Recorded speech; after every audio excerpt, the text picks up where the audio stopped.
যেদিন সে মারা যাবে ওই দিন আমি সারা রাত ওরে আমার কোলে নিয়ে রাখছিলাম। শব্দের কারণে ভয় পেয়ে গেছিল, ওর হার্টবিটটা অনেক বেশি ছিল।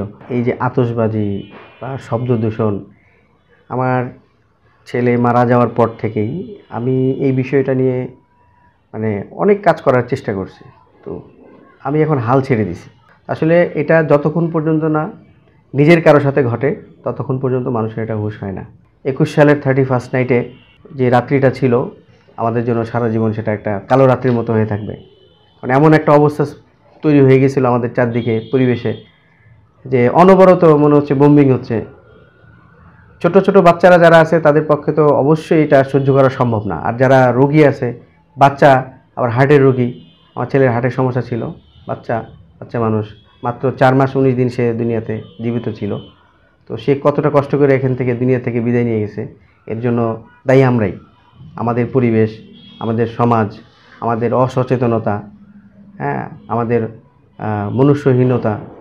কখনো চিন্তাও করি নাই যে এই সামান্য এই বিষয়গুলোতে এত বড় করে মানুষের কষ্টের যে বিষয়গুলা আমার লাইফের জন্য আসবে আমি কখনোই বুঝতে পারিনি। আচ্ছা, যখন আতশবাজি ফুটতেছিল আমার একটা ছোট ব্যবসা প্রতিষ্ঠান ছিল, আমি একটা দোকান ছিল আমার। আমি 10টার সময় বাসায় চলে যাই, কারণ আমার ইনস্ট্যান্ট দেখতেছিলাম আমার বাসার দোকানের সামনে পর্যন্ত পটকাগুলো ফুটতেছে। কাকে নিষেধ করব? নিষেধ করছি তারপরেও, কারণ ইসলামিক দৃষ্টিতে অন্যকে কষ্ট দেওয়া এটা কোনোভাবেই জায়েজ না। যেহেতু পারতেছিলাম না, তৎক্ষণাৎ বাসায় চলে যাই, কারণ আমার একটা ছেলে আছে, আমি তো জানি যে তার হার্টের সমস্যা, বেশি সাউন্ড হলে তার প্রবলেম হয়। বাসায় গিয়ে না করার সিচুয়েশন ছিল না, কারণ ও যতক্ষণ পর্যন্ত আমার কোলে ছিল চারিদিক থেকে ওই যে আবার বললাম যে বম্বিংয়ের মতো আওয়াজ হচ্ছিল, মনে হচ্ছে যে যুদ্ধ লেগে গেছে। তো ওকে সামলাবো না বাইরে গিয়ে কাউকে নিষেধ করবো, আমরা স্বামী স্ত্রী দুজন মিলেই ওকে খুব চেষ্টা করছি যে কোলের মধ্যে আগলায় রাখা যায় কি না। শব্দ তো আর বন্ধ করা যায় না, আমরা শব্দটা বন্ধ করার কোনো রকম মানে চেষ্টা করেও পারিনি আর কি। কাকে বলবো? ঘটনাটা যেহেতু ঘটছে 2021 সালে, 21-এর 31 তো চলেই গেল, 22, 23, 2 বছর আমি সামাজিকভাবে অনেক চেষ্টা করছি। আমাকে নিয়ে মানে আমার বাচ্চাকে নিয়ে হাইকোর্টে রিট পর্যন্ত হয়েছিল ওই সময়। তখন একজন বিচারপতি, আমার নামটা খেয়াল নাই, উনি রিটে বলছিল যে কানে তুলো দিয়ে রাখলেই তো হতো। এই ব্যাপারে আপনারা ইউটিউবে অনেক ভিডিও পাবেন। সামাজিকভাবে আমি চেষ্টা করেছি, আমার ফেসবুকে অনেকগুলো পোস্ট আছে, আমি এই ব্যাপারে অনেককে সচেতন করার চেষ্টা করতেছি।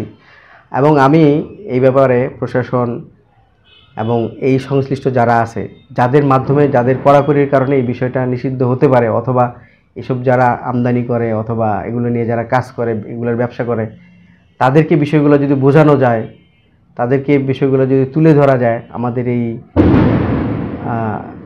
এখনও শব্দ পেলেন, অনেক বড় একটা শব্দ হয়ে গেল। তো এটা যদি কারো, আমার বাসার দোতলায়, এটা তো উঁচুতে থাকার কারণে আপনারা শব্দটা ওরকমভাবে পাবেন না, কিন্তু যাদের নিচে বাসা, অনেক বয়স্ক লোক আছে, আপনারা অনেকগুলো এরপরে নিউজ হয়েছে এই ব্যাপারে, যে আপনারা দেখবেন যে ডাক্তাররা বলছে যে এই শব্দগুলো মানুষের জন্য অনেক ক্ষতি। তো মূল যে বিষয়টা সেটা হচ্ছে, আমি অবশ্যই চাই এগুলো বন্ধ হোক। আমি না, আমার মতো যারা ভুক্তভোগী আছে, ইভেন যারা হচ্ছে, অনেকে বুঝতেই পারতেছে না এটার অনেক ক্ষতির প্রভাবটা কী পরিমাণ পড়তে পারে। তো আমি সংশ্লিষ্ট যারা আছে, প্রশাসন আছে, ওনাদের কাছে বিনীত নিবেদন থাকবে যে এগুলো যাতে, আর যা হওয়ার হয়ে গেছে, আর যাতে এগুলো না হয়, না বাড়ে। আমার সামান্য আনন্দের কারণে, আমার সামান্য খুশির কারণে অন্য কারো জীবন চলে যাক বা ক্ষতি হোক বা ক্ষতিগ্রস্ত হোক, রোগাক্রান্ত হোক, অসুস্থ হোক, এটা যাতে না হয়। যেদিন সে মারা যাবে ওই দিন আমি সারা রাত ওরে আমার কোলে নিয়ে রাখছিলাম।